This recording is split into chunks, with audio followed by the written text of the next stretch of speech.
नमस्कार साथियों, आप सभी का केसी सामुता यूट्यूब चैनल पर स्वागत है। साथियों, आज के व्याख्यान में हम महात्मा ज्योतिबा फुले के द्वारा लिखित पहले नाटक तरती रत्न द थर्ड जैम के बारे में बातचीत करेंगे। साथियों, महात्मा ज्योतिबा फुले शूद्र कल्चर से और गैर ब्राह्मण संस्कृति से आते हैं, जिन्होंने अपनी मौलिक भाषा में और जिन्होंने अपनी मौलिक शब्दावली में और चार पात्रों के माध्यम से किसानों को और आम भारतीय को समझाने के लिए इस नाटक का लेखन किया, जो विशेष रूप से अज्ञान और अंधविश्वास पर विद्या के माध्यम से विजय हासिल करने के उद्देश्य से लिखा गया।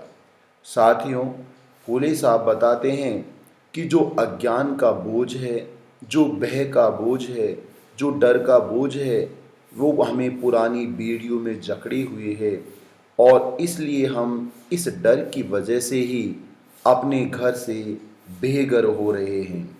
और जो शूद्र जन हैं, उन्हें डर के नाम पर ही ईश्वर के नाम पर तमाम तरह के कर्म कांडों के माध्यम से अपने लोभ और लालच को पूरा करने के लिए जोशी ने चालाकी से ईश्वर का निर्माण किया और उस ईश्वर का भय दिखाकर वह आज शूद्रों का शोषण कर रहा है। तो आइए जानते हैं असली रत्न क्या है। असली रत्न विद्या है, भय का व्यापार। फूले इस नाटक में लिखते हैं कि किस तरह जोशी के द्वारा डर का एक जाल फैलाया जाता है, सगुन अपशकुन होने का, बुरा होने का, अपकार होने का, विनाश होने का। जोशी का ये जाल है जो आने वाले बच्चे के लिए भी बिछाया गया है। वो कहते हैं, तुम्हारे होने वाले बच्चों पर ग्रह दिशा का संकट है। वो भविष्यवाणी करते हैं कि मकर राशि में हो आप और आप पर शनि महाराज का प्रकोप चल रहा है। साथियों, बच्चा अभी जन्मा ही नहीं, पर उसका नसीब पहले ही जोशी ने लिख दिया। ये कैसे संभव है? तो बुरा होने का भय, विनाश होने का भय, इस भय के माध्यम से ईश्वर का निर्माण और ईश्वर के निर्माण के माध्यम से अपना पेट भरना, यही भय का सबसे बड़ा व्यापार है। उसको इस बात से संतोष नहीं मिलता कि वह गरीब का अन्न ले रहा है, वह हाशिए के व्यक्ति का शोषण कर रहा है, वह कभी संतोषी होता ही नहीं। वह बार बार और मांग करता है, इतनी सी भीख से मेरा पेट कैसे भरेगा, क्योंकि जोशी का पेट बहुत बड़ा होता है। जोशी के पेट में, जैसा आप चित्र में देख रहे हैं, छेद होता है, वो खाता जाता है, खाली होता रहता है। मुझे और दाल चाहिए, चावल चाहिए, घी चाहिए और दक्षिणा चाहिए। जोशी का पेट है या पाताल, भरता ही नहीं है। किसान और शूद्र ऐसा सोचता है। उसे ऐसी अदृश्य जंजीरें दिखाई जाती हैं, ऐसा ईश्वर का भय दिखाया जाता है और उपाय बताया जाता है कि 23 ब्राह्मणों को भोजन कराओगे और उन्हें तूप की रोटी खिलाओगे तो तुम्हारा हित होगा, भला होगा। और धमकी है, अगर ऐसा नहीं किया तो शनि और मंगल तुम्हारी घर की शांति छीन लेंगे, तुम्हारे घर का विनाश हो जाएगा, तुम्हारे घर का सुकून खत्म हो जाएगा। क्या शनि को रोटी चाहिए या जोशी को? साथियों, सोचो जरा, कौन अपनी रोटी कमाने का जरिया अपना रहा है, उस पर हमें ध्यान देना है, विचार करना है। पुण्य के चक्कर में, स्वामनी के चक्कर में, दान देने के चक्कर में, मंदिर बनाने के चक्कर में, ब्राह्मण को दान देने के चक्कर में, जोशी को दान देने के चक्कर में वह साहूकार से ब्याज पर कर्ज लेता है और ऐसे ब्याज पर कर्ज लेते लेते कर्ज के ऐसे दलदल में फंस जाता है, जो यहाँ फूले लिखते हैं कि 1.25 रुपये पर लिया गया यह कर्ज 10 रुपये का कर्ज 12.5 की उधारी हो जाती है। साथियों, वह कर्ज के दलदल में फंस जाता है। किसान और शूद्र कौम को लिखते हैं कि पुण्य मिले या न मिले, लेकिन उन्हें कर्ज का फंदा जरूर मिल जाता है। तो सोचिए कि हम पुण्य करने के लिए अपने को कर्ज के दलदल में धकेल देते हैं तो हमारा हित कैसे होगा।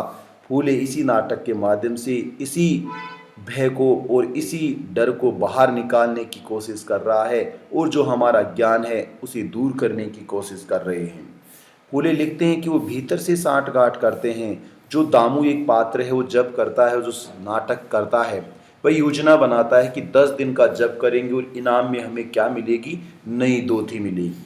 रामायण पाठ करते हैं, शिव पुराण पढ़ते हैं, कथा वाचन करते हैं, भगवत गीता के पाठ कराते हैं। सब चीज़ें क्या हैं, ये जोशी की योजना है, जिसमें जोशी की सीख है। वो बताता है कि किस तरह से कुंभी को, किसान को, शूद्र को एक फंदे में फंसाना है, ये मैं तुझे बताता हूँ। साथियों, भगवान की भक्ति या धोती की आस है, ये दामों की पोल इस नाटक के माध्यम से खुल जाती है।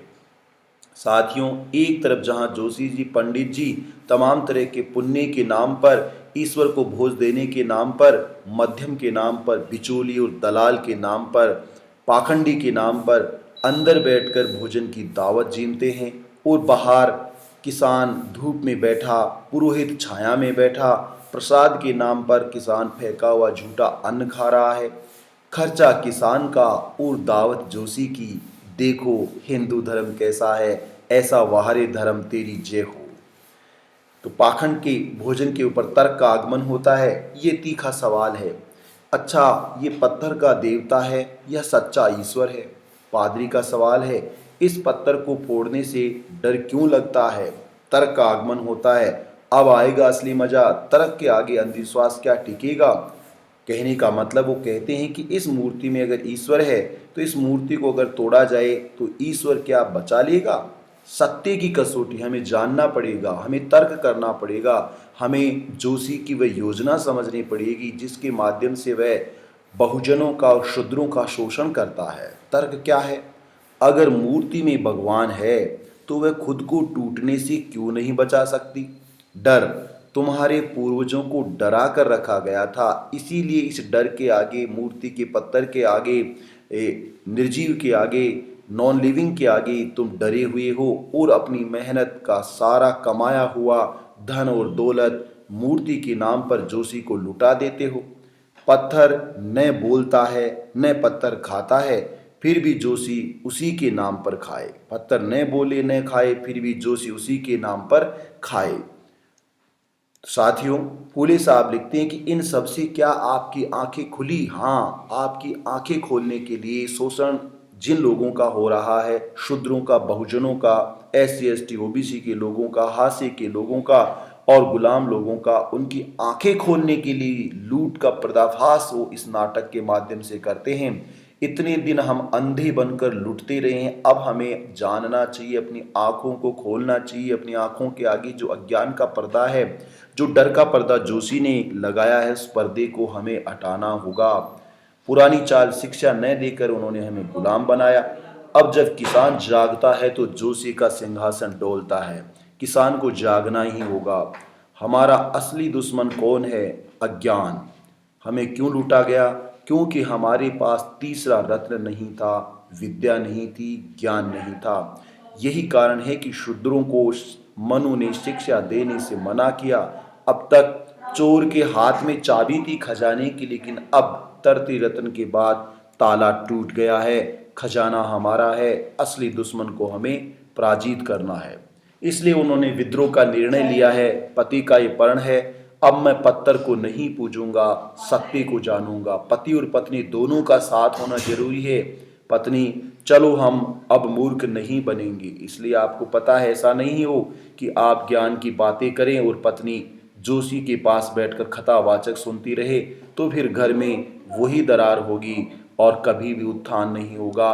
तो भाड़ में गई जोशी की पोथी, अब चलेगी अपनी मर्जी।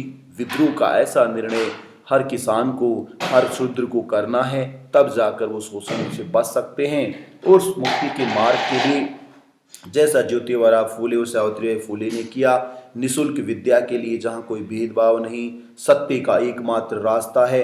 असली मंदिर यही है, वह मंदिर नहीं जहाँ मूर्तियां हैं, सुबह शाम धूप देते हैं, प्रसाद चढ़ाते हैं, गुणगान करते हैं, डर के मारे हनुमान चालीसा पढ़ते हैं। असली मंदिर वह है जहाँ दिमाग की बत्ती जलती है। तो साथियों, नई शुरुआत हमें करनी है। पढ़ेंगे, लिखेंगे और डर के आगे जीतेंगे तथा जोशी के शोषण से बचेंगे। देर आए दुरुस्त आए, स्कूल चले हैं। विद्या विद्या बिना मति गई, मति बिना गति गई, गति बिना वित्त गया, वित्त बिना शूद्र पतित हुआ। इसलिए फूले का अंतिम संदेश इस नाटक के माध्यम से है, विद्या ही तीसरा रत्न है जो मनुष्य को पशुत्व से मनुष्यत्व की ओर ले जाता है। विद्या ही असली धन है, इसे कोई भी जोशी या पंडित लूट नहीं सकता। Thank you so much.